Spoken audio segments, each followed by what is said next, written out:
Tiens, Alexandre qui dit: petit jeu, les gars, supposons que vous n'avez pas d'autres actifs que les cryptos, que vous avez investi 100K en bear market et que vous finissez 1 million tout en stablecoin à la fin du bull. Le cas théorique ne serait pas peut-être le tien, Alexandre. Je me pose la question. Et puis si ma mémoire est bonne, il me semble que c'est quelque chose d'assez que c'est une question qui est assez récurrente, qui n'empêche est intéressante. Donc on Ouais, va c'est peut-être en important. parler aussi. Mais... Quelle est la part que vous Alors, ressorterez en fiat pour investir sur des classes d'actifs tradis, actions, obliques, IMO, sachant que le montant arbitré vous enlèvera 30% quasi de flat tax? alors attention, mon bon seigneur, parce que là j'ai vu la news passer que pour les foyers qui sont considérés comme riches, on avait passé à 37,2% de flat tax en France. On avait vu passer ça. Monsieur Bayrou, il a fait des annonces. Alors, à voir comment ça passe, parce que je vais devoir passer ce matin sur Twitter la flat tax à 37,2. Donc, faites attention quand même, parce que en fonction de votre situation financière, bon, ça va peut-être augmenter. On avait déjà parlé, bon, ça avait été un peu tombé à l'eau avec le projet. Bon, il n'y avait rien qui avait été signé avec notre gouvernement. Mais apparemment, là, il y a des petites nouvelles qui vont arriver, quoi. Bah, tu veux commencer à répondre à sa question du coup? Donc, tu as 100K, tu as investi 100K en Ah, BR, attends. tu planifies potentiellement le million. Donc, tout le raisonnement derrière le million, le x10, bon, vous savez notre point de vue là-dessus. Et après, imagine que tu ressors avec 1 million en bull run. D'après toi, comment tu réallouerais ton portefeuille? Est-ce que tu laisserais tout en crypto? Est-ce que tu réinvestirais, je sais pas, sur des actions? Si oui, dans quelle proportion? Enfin, tu vois, en bourse, immobilier, pour avoir une structure patrimoniale peut-être un peu plus diversifiée, quoi, je pense. Ouais, bah après, ça dépend de ta situation personnelle. Mais moi, personnellement, 1 million, je considère ça comme life-changing, hein. Très souvent, on entend parler, tu vois, et moi, je le vois aussi dans les commentaires, dans plein de choses comme ça, tu vois. Mais bon, faut avoir des objectifs dans la vie réelle. Et au final, tu vois, ça peut être j'ai besoin d'un nouveau PC, j'ai besoin d'un nouveau vélo, j'ai besoin d'une nouvelle voiture, j'ai besoin d'une maison, jusqu'à indépendance financière, donc c'est-à-dire avoir suffisamment de capital investi dans des actifs qui ont du rendement pour pouvoir vivre en fonction de mes charges mensuelles avec ces investissements. Et très clairement, avec 1 million d'euros investis, et même, tu vois, 4, 5, 6% net, tu peux taper, bon, ça dépend comment ta répartition de portefeuille, mais tu peux avoir entre 2000, 3000, voire un peu plus en net par mois. Et personnellement, moi, c'est quelque chose avec lequel je serais à l'aise pour vivre. Donc, au final, 1 million dans des actifs avec du rendement aux alentours même 4, 5, 6% net, ce qui n'est pas non plus hors de propos en sortant des cryptos. Ça me permet d'atteindre la liberté financière. Donc, si je suis dans ce cas-là, au final, je vais quasiment tout sortir des cryptos, surtout qu'en bear market, ça va piquer, hein, même si on entend ce cycle-là, c'est différent. Bon, même si j'ai quand même pas mal vendu au dernier bull run, il y a une partie de mon bag, je me suis fait éclater, notamment alt. Donc ça, je repartirai pas pour un deuxième, un deuxième round. Donc quand j'aurai tous les signaux top, même si des alts qui n'ont pas trop performé, même si des trucs, voilà, euh, même peut-être en perte, tu vois, je pense que j'en sortirai une grosse partie. Et après, la répartition, c'est ce que je suis en train de voir un petit peu en ce moment pour préparer le terrain. Tant que c'est pas validé, c'est pas validé. Mais dans tous les cas, ça sera très certainement une grosse partie sur tout ce qui va être action et en indiciel, hein, de l'ETF, pourquoi pas du MSCI World, ETF sur des secteurs aux États-Unis, ETF à dividendes aussi pour avoir des sources de revenus quand même régulières, trimestrielles. Pourquoi pas aussi de l'immobilier. J'ai regardé pas mal de commentaires, bon, notamment sur les projets crypto, type Realty, pourquoi pas mettre en partie, tu vois, parce que tu as les loyers en mensuel, en semanal, hebdomadaire, pas toutes les semaines, il me semble, d'après ce que j'ai vu. Donc en fait, j'ai pas une répartition très claire, mais dans tous les cas, ce serait une grosse partie sur tout ce qui va être indiciel, des actions, et puis diversifier, hein, pas que S&P 500, des choses comme ça, un peu d'immobilier et principalement, enfin, 80-90%, à mon avis, ça sera ça. Et après, pourquoi pas aller chercher un peu des produits type matières premières, où je m'étais un peu pas mal intéressé, type or, royalties, flow company, et matières premières type ce qui est énergie, donc pétrole, uranium, que j'ai aussi un portefeuille sur mes actions. Donc aller chercher aussi de l'indiciel là-dessus, tu vois, parce qu'au final, tu regardes, si tu comprends un peu toutes les problématiques autour des matières premières, coûts d'extraction, qui sont un peu les mêmes au final que sur BTC, même si c'est différent bien évidemment, tu te rends compte que c'est des secteurs qui ont quand même encore de l'avenir. Donc, on va faire la répartition et on pourra l'évoquer. Mais bon, pour l'instant, c'est plus commencer à mettre des allocations mentales un peu comme ça. La priorité, c'est plus suivre le cycle, sécuriser ses stablecoins et après sortir sécuriser ses plus-values. pour pouvoir les mettre. Parce que là, pour l'instant, c'est l'étape 3. Tu vois, là, pour l'instant, il faut sécuriser ses plus-values, holder ses stablecoins. Si tu veux sortir, bon, mais en France, tu as 30, peut-être voir plus de flat tax. Si tu veux t'expatrier pour sortir à l'étranger avec moins d'argent, tu vas avoir moins d'imposition, mais tu vas devoir attendre d'avoir les 6 mois dans le pays, plus les papiers, plus considérer que tu es plus résident fiscal, plus donc peut-être potentiellement 8, 9, voire un an avant de pouvoir sortir tes gains et après commencer à investir. Donc on n'en est pas encore là, même si ça pourra se faire dans le futur et c'est bien de commencer à y penser.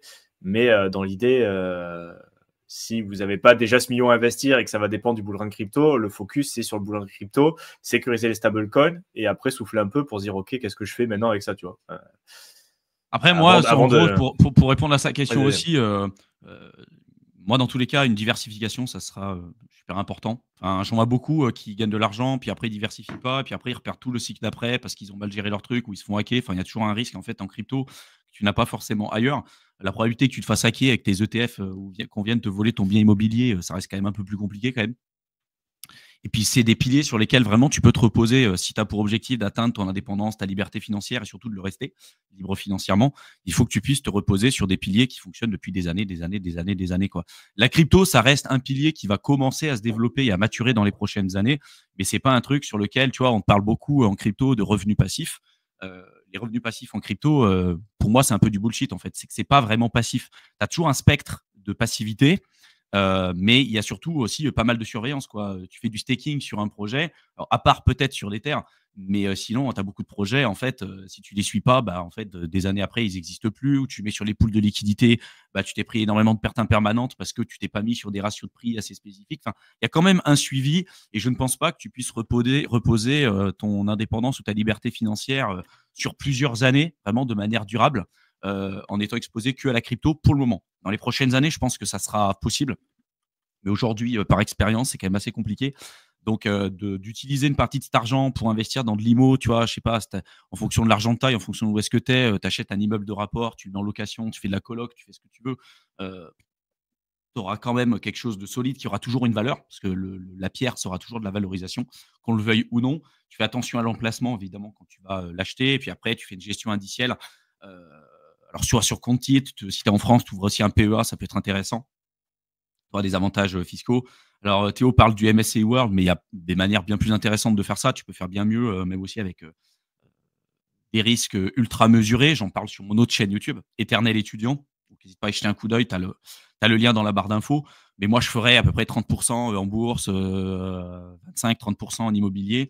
Et puis après, le reste, tu vois, parce que des opportunités, il y en aura. Il sera toujours le temps de revenir en crypto et de te dire, bah tiens, le bear market arrive, des alts que tu as aujourd'hui, a priori, tu pourras les racheter presque 90-95% moins cher à la fin de la phase parabolique en bear market.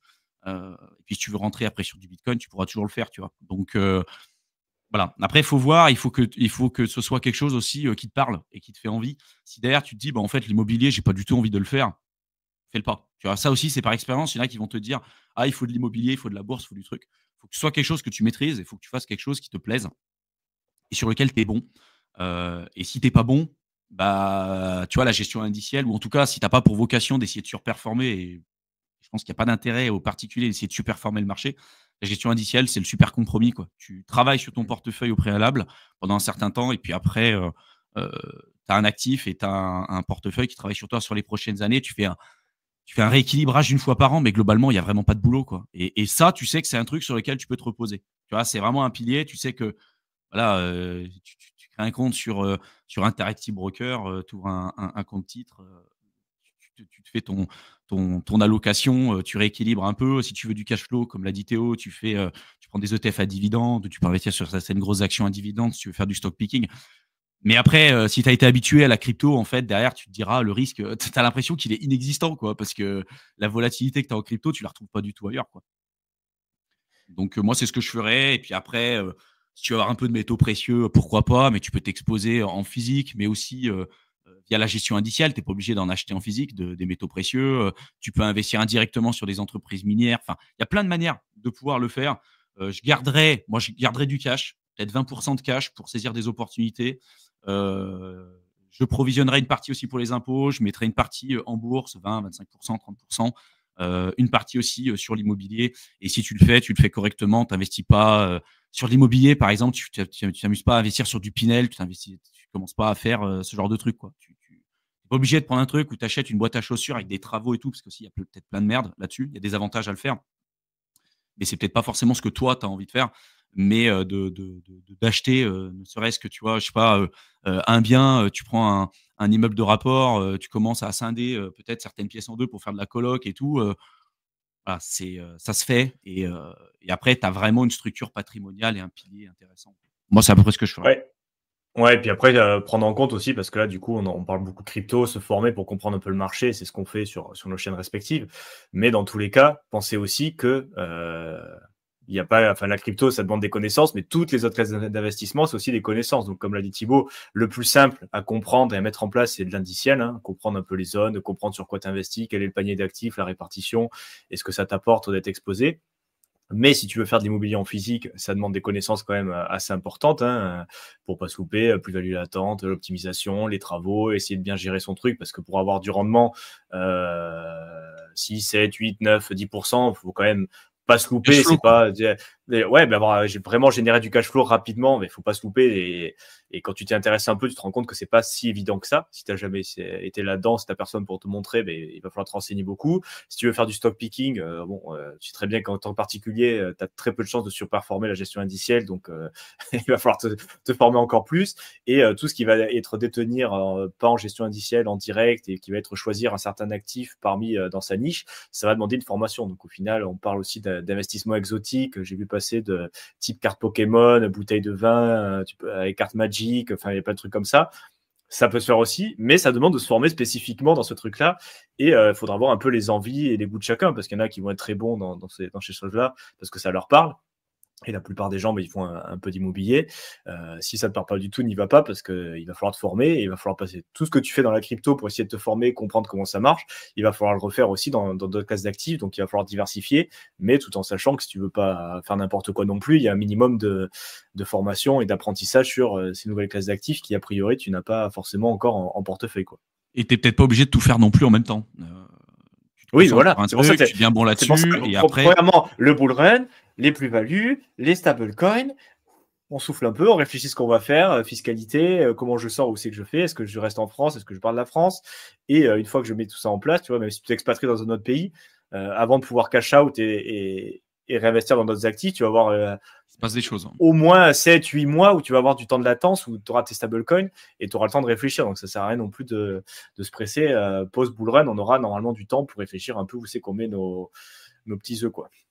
Mais en tout cas, sur le long terme, vraiment, ça peut être immobilier, ça peut être bourse. Après, pourquoi pas private equity, tu veux investir sur des startups, un peu de métaux précieux, etc. Mais après, une fois que tu as ça, voilà. Après, c'est de la réallocation, c'est de l'arbitrage de patrimoine, et c'est un peu moins compliqué, quoi.